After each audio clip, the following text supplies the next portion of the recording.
Terima kasih Tuhan Yesus, kami sungguh bersyukur. Engkau Allah yang baik, sungguh baik, teramat baik di dalam hidup kami. Terima kasih untuk berkat, untuk anugerah Tuhan yang selalu baru di dalam hidup kami. Terima kasih Engkau Allah yang tidak pernah meninggalkan kami. Engkau Immanuel, Allah yang selalu beserta dengan kami. Terima kasih Tuhan Yesus. Terima kasih kesempatan saat ini. Kami mau belajar dari firman Tuhan. Biar lewat firman-Mu kami boleh memperoleh rema yang baru Tuhan. Lewat firman-Mu kami semakin bertumbuh di dalam pengenalan akan Tuhan. Terima kasih Tuhan, bersabdalah dalam nama Yesus, haleluya. Amin. Shalom Bapak Ibu Saudara yang dikasih Tuhan. Kita berjumpa lagi di dalam perenungan intim dengan Allah. Pada hari ini, hari Kamis, tanggal 10 April 2025. Kita akan mendengarkan dan merenungkan sebagian daripada firman Tuhan yang bertemakan menginkarnasikan anugerahnya.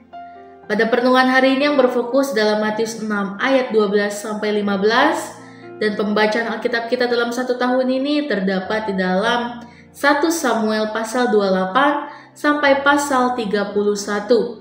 Saya harap Bapak Ibu Saudara-saudari dapat membacanya terlebih dahulu. Saya akan bacakan dalam Matius 6 ayat 14-15 demikian firman Tuhan. Karena jikalau kamu mengampuni kesalahan orang, Bapamu yang di surga akan mengampuni kamu juga. Tetapi jikalau kamu tidak mengampuni orang, Bapamu juga tidak akan mengampuni kesalahanmu. Menurut KBBI, inkarnasi adalah penjelmaan roh dalam wujud makhluk lain, yaitu titisan. Sedangkan anugerah menurut KBBI adalah pemberian dari atas atau karunia Tuhan. Jadi menginkarnasikan anugerahnya dalam tema hari ini dapat diartikan mewujudkan kasih dan pengampunan Tuhan dalam kehidupan sehari-hari. Seperti Yesus yang adalah inkarnasi anugerah Allah, Dia mengasihi dan mengampuni tanpa syarat. Kita juga dipanggil untuk menghidupi anugerah itu dengan mengampuni orang lain, sebagaimana kita sendiri telah diampuni oleh Tuhan. Dalam Efesus 4 ayat 32 dan Kolose 3 ayat 13. Saat Tuhan Yesus mengajarkan doa Bapa kami kepada murid-muridnya, ada hal yang sangat penting yang diajarkan di dalamnya, yaitu mengenai pengampunan. Yang menjadi penghalang bagi doa-doa kita adalah dosa, karena tidak dapat mengampuni orang lain. Jadi kita harus mengampuni orang lain, karena pengampunan yang kita terima dari Tuhan Yesus tidak terlepas dari pengampunan yang kita berikan kepada orang lain yang bersalah kepada kita. Saat ini saya ingin membagikan 3 kebenaran kenapa kita harus hidup dipenuhi dengan kerelaan mengampuni orang lain supaya hidup kita berkenan di hadapan Tuhan. Yang pertama, karena orang percaya tidak boleh bermusuhan dengan siapapun. Dalam Ibrani 12 ayat 14-15 berkata, berusaha hidup damai dengan semua orang dan kejarlah kekudusan, sebab tanpa kekudusan tidak seorang pun akan melihat Tuhan. Jagalah supaya jangan ada seorang pun menjauhkan diri dari kasih karunia Allah, agar jangan tumbuh akar yang pahit, yang menimbulkan kerusuhan dan yang mencemarkan banyak orang.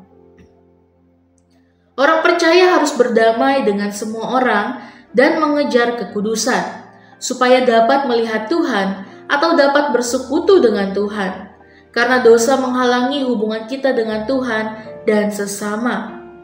Orang yang tidak menyadari kasih karunia pengampunan dari Allah akan sulit mengampuni orang lain, penuh permusuhan dengan orang lain, sehingga akan tumbuh akar pahit yang dapat menimbulkan kerusuhan dan yang dapat mencemarkan banyak orang. Kita tidak boleh bermusuhan dengan siapapun. Kita harus belajar bisa mengampuni siapapun yang bersalah kepada kita, supaya hidup kita berbahagia. Lalu yang kedua, karena orang percaya tidak boleh menyimpan kemarahan atau kepahitan.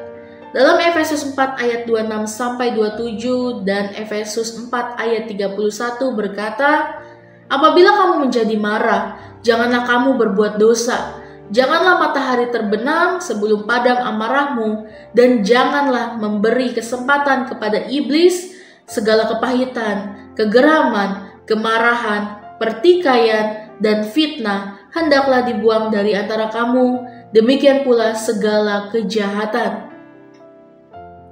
Kerelaan untuk mengampuni orang yang bersalah kepada kita, bahkan orang yang menyakiti kita, membuat kita dibebaskan dari kemarahan, kepahitan, kegeraman, pertikaian, dan fitnah. Bila kita menyimpan kemarahan, kepahitan, sampai matahari terbenam, sesungguhnya kita telah berbuat dosa dan telah memberikan kesempatan kepada iblis untuk menguasai hidup kita. Sesungguhnya, hidup kita ada dalam bahaya bila kita memberikan kesempatan kepada iblis untuk menguasai hidup kita. Karena itu, marilah kita hidup dipenuhi kerelaan untuk mengampuni siapapun yang bersalah kepada kita. Kita tidak mau menyimpan kemarahan dan kepahitan. Kita mau membuang semua itu. Kalau ada di antara kita saat ini yang masih menyimpan kemarahan dan kepahitan, berhati-hatilah. Jangan sampai matahari terbenam, supaya iblis jangan kita beri kesempatan untuk menguasai kita. Melepaskan pengampunan sekarang, supaya kita pun diampuni oleh Tuhan Yesus dan diberikan kelegaan serta kebahagiaan. Lalu yang ketiga, karena orang percaya harus ramah, penuh kasih mesra, dan saling mengampuni. Dalam Efesus 4 ayat 32 berkata, "Tetapi hendaklah kamu ramah seorang terhadap yang lain, penuh kasih mesra, dan saling mengampuni, sebagaimana Allah dalam Kristus telah mengampuni kamu."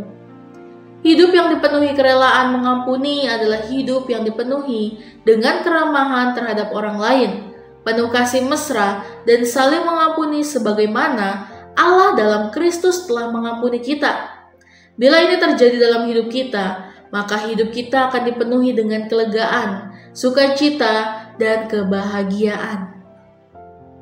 Jadi inilah 3 kebenaran dalam menginkarnasikan anugerah Tuhan. Kenapa kita harus hidup dipenuhi dengan rela mengampuni orang lain supaya hidup kita berbahagia? Yang pertama, karena orang percaya tidak boleh bermusuhan dengan siapapun. Yang kedua, karena orang percaya tidak boleh menyimpan kemarahan dan kepahitan. Lalu yang ketiga, karena orang percaya harus ramah, penuh kasih, mesra, dan saling mengampuni. Refleksi kita pada hari ini, ketika kita mengampuni, kita sedang menginkarnasikan anugerahnya, menghadirkan kasih Kristus dalam tindakan nyata. Tuhan tidak meminta kita mengampuni dengan kekuatan sendiri, tetapi dengan kekuatan dari kasih-Nya yang telah lebih dulu mengampuni kita. Mengampuni berarti melepaskan beban, membiarkan kasih Allah bekerja dalam hati kita, dan membangun kembali hubungan yang mungkin telah retak. Amin. Mari kita sama-sama berdoa. Bapa yang baik, terima kasih Tuhan Yesus untuk perenungan pada hari ini. Terima kasih Tuhan untuk pengajaran pada hari ini ya Bapa. Ketika kami mau mengampuni, kami sedang menginkarnasikan anugerah-Mu ya Bapa, menghadirkan kasih Kristus dalam tindakan yang nyata. Terima kasih Tuhan, biarlah kami beroleh hidup yang kekal dalam kehidupan-Mu ya Bapa. Terima kasih Tuhan Yesus, biarlah hidup kami, seluruhnya kami serahkan ke dalam tangan-Mu. Terima kasih Tuhan, dalam nama Tuhan Yesus, haleluya, amin. Salam sejahtera bagi kita semua, shalom.